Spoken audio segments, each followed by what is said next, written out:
Hi, so we're here with Fiona Grey, and she's a solo artist from Chicago and LA. I'm Priten with RumoredNightsPress, and let's get started. So, let's do it. Yeah, so Fiona, Yes. you are an LA artist. You were born in Chicago. Yeah, and, originally from Chicago. Yeah, so you've been kind of going back and forth, as you were telling me a little bit before we started. Yeah, no, and so I kind of split my time between LA and Chicago. Okay, sorry. No, you're good. I split my time between LA and Chicago. So I had kind of like my mom in LA, my dad in Chicago, so I kind of feel like locals to both areas. Okay, cool, Really yeah. fun. And like, how, I guess, how long have you been doing the Yeah, I started writing music at a really young age. I actually wrote my first song when I was 6 years old, and it was in Chicago. It was a kid's song called Happy Lemons. So that was like my first release song. So I've kind of been, you like recorded and released that? And it was on a Grammy-nominated kids album. So I kind of, yeah, killer. So I kind of been writing music ever since. That's awesome. Yeah, Holy crap. it's really, really fun. So it was always kind of like my play. It's like the thing I did, like I wasn't playing with, I still played with Barbies, but like it was like the activity I did for fun. So, yeah. So yeah. I mean, like basically saying like video games for me. Yeah, it's like video games. Yeah, it's like exactly I never owned any kind of video games, which is like so many of my friends are like, really? My dad in his studio had one of those old gaming, I can't even say what it is. Console. Yeah, it's like the really, really old. Like you put the big cubes, like anyone, yeah, people Like like, an NES, yeah, right? yeah. And I remember like playing that, and we had like pinball machines. But writing music was like the main thing. No, that was the deal. Yeah. Yeah, so I mean, like I have been listening to some of your stuff over the Yeah, last couple of days. awesome. And it's got a very interesting, like very dirty pop kind of feel to it. Yeah, right? yeah. Like how, obviously you know, starting as a 6-year-old with writing like kid songs and stuff. How do you go from that to transitioning into this? I think you write what is honest to you. I mean, when I was 6 years old, I wanted to write about lemonade, which is why my song was called Happy Lemons. And now I want to write about the things that I'm observing in our society. You know what I mean? Yeah. So it just changes, I think, as you get older. So, yeah. Yeah, and I mean, like, and the stuff you must be seeing, right? Like, in going kind of back and forth between Chicago and LA, those are like two very different kind of lifestyles, right? Yeah. And so, I imagine that also kind of there's some sort of a dichotomy there that maybe comes out. Yeah, I feel like when I go to Chicago, I'm able to reflect on the things in LA that are kind of different and weird. You know what I mean? Like when I'm in LA, I don't realize things about our society and our culture that are kind of so kind of like self-destructive. And when I'm in Chicago, I'm so far away from all of that I'm able to be aware of what's going on and then therefore write about it. I write, like I feel like I get so much inspiration like living in LA, and then when I go to Chicago, I will knock out like 5 to 10 songs in that week just because it's just like it needs to come out, like a detox. It's dangerous.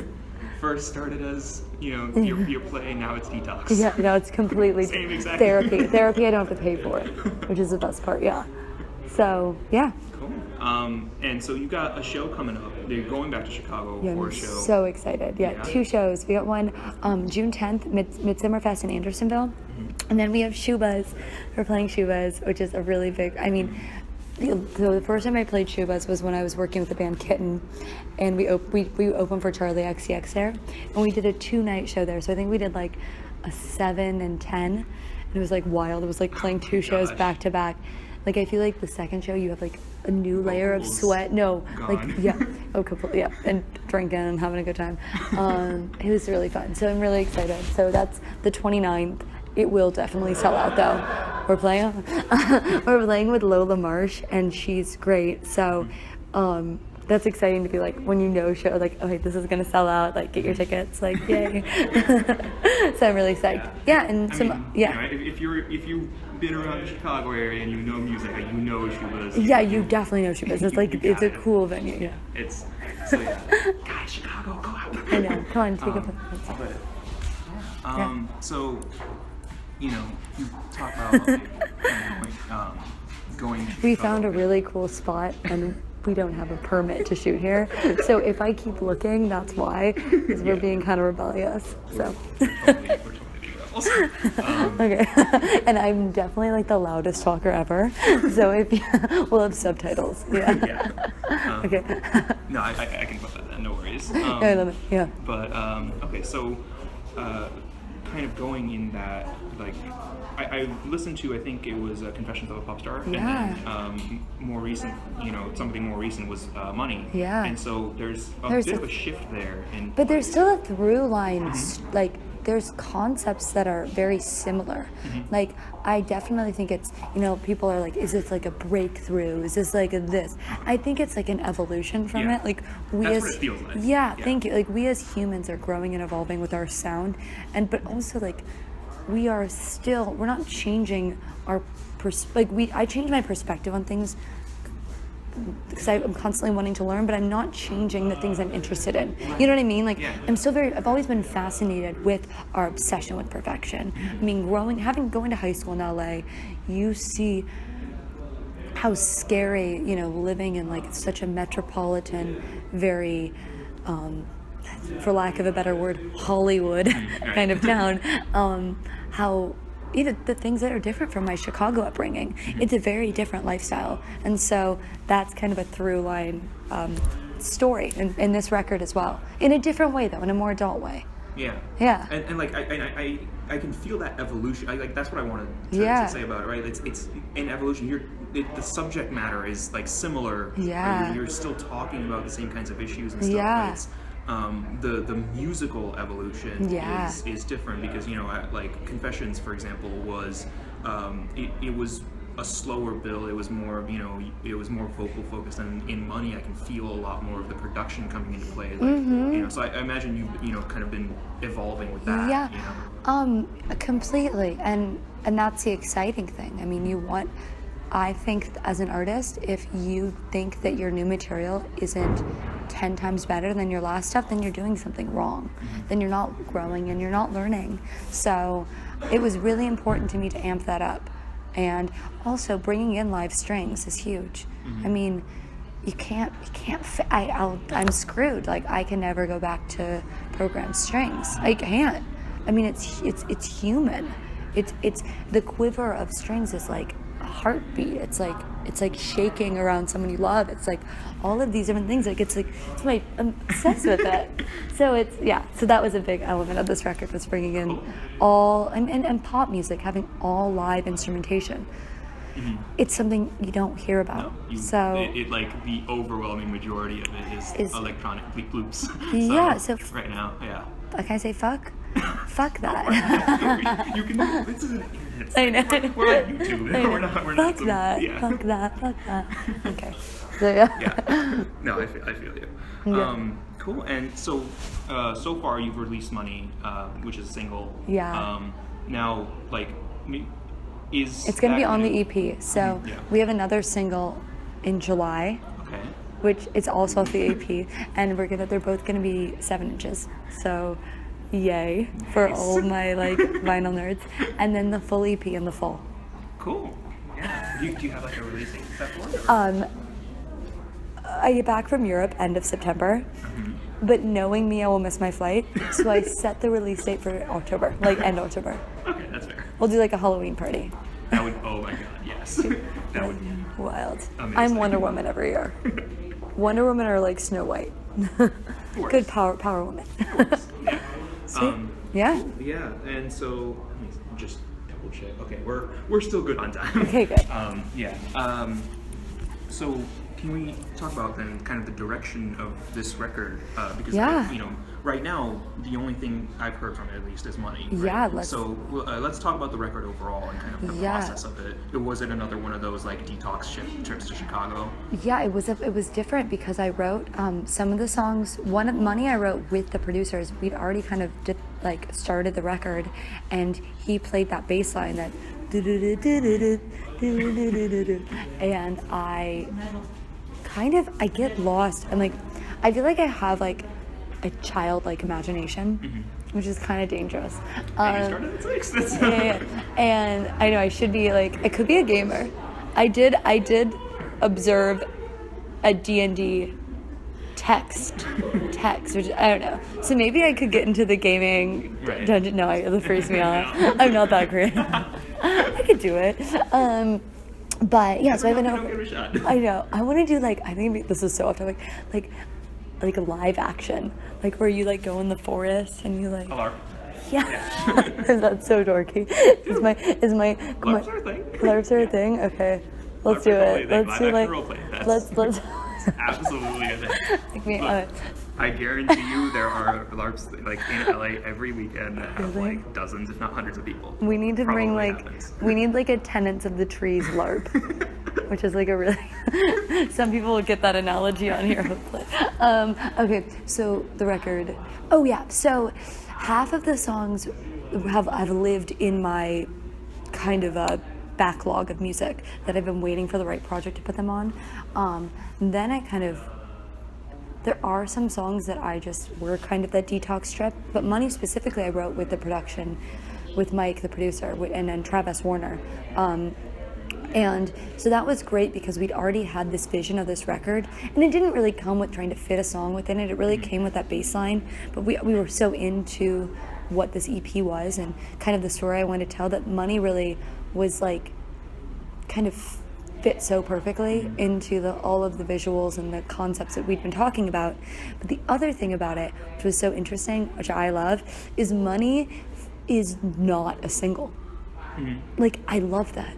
It is a 1-minute outro.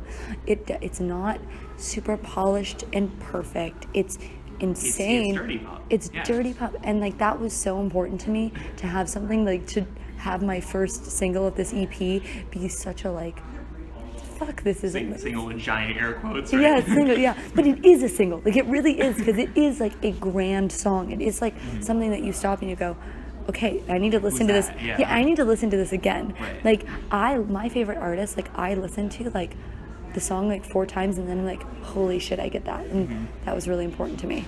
So yeah. Yeah, cool. Yeah. But in the full record, like you asked, because I will go off in like a tangent, is very much so an honest pop record. It's conversations with yeah, completely, and it's very produced in a very organic way. So it's not overly polished. But I wanted something that was human. You know? Yeah. Music should be honest, and it should be a reflection of what you're going through, and also open concepts that the listener can kind of infiltrate their own story within it. So yeah, yay. And so actually, like, let's talk about, so, you know, what are the kind of concepts and the things that you've been going through that kind of led to a lot of these? Religious infatuation with pop culture is huge. I love religious metaphors. You'll hear that as a through line. Our need for perfection, our own self-destructive behavior, the catch when whiffs of that. And Money, the vices that we escape in. We all have them. Some are healthier than others. Some are, escaping. I find like if you look at like falling in love, like the way that you can fall in love with somebody being the way that people feel about like Jesus or higher powers or their own religion. Like I kind of compared like that kind of that worship, that state of worship where you don't question things as being the beauty of it, the beauty of not questioning things and escaping in people. Power of belief. The power of belief, like, and not in a, like, I'm religious in the way of, I don't have one religion. I'm interested in all religions and the ways that they affect people. And I find like if you compare love and religion, it's like this really cool kind of, it's a cool like compare and contrast of like human nature, if that makes any sense. Cool. The ways that we react to people we love is similar to the ways that we react to the people we worship. So that's like a through line kind of thing I was thinking about. And which, like, again, that's something that's so, far from anything that's being written about in pop. And, it's like... but you can't go into it with that. Like, you can't go... But which you're right, and I agree. But, like, it's hard for me to not be aware of what other people are doing, but then like turn everyone off and be like, I'm just gonna make something that's honest to me. And most importantly, you can love me or you can hate me, but I don't want to be somewhere in the middle. Right. And you know what? People don't like the music, and that's okay. People really, really love the music. That's great. I don't care, because it should be a powerful enough message for people to have opinions on it. You know what I mean? Yeah. People play it too safe, and that's so boring. Yeah. So, yeah.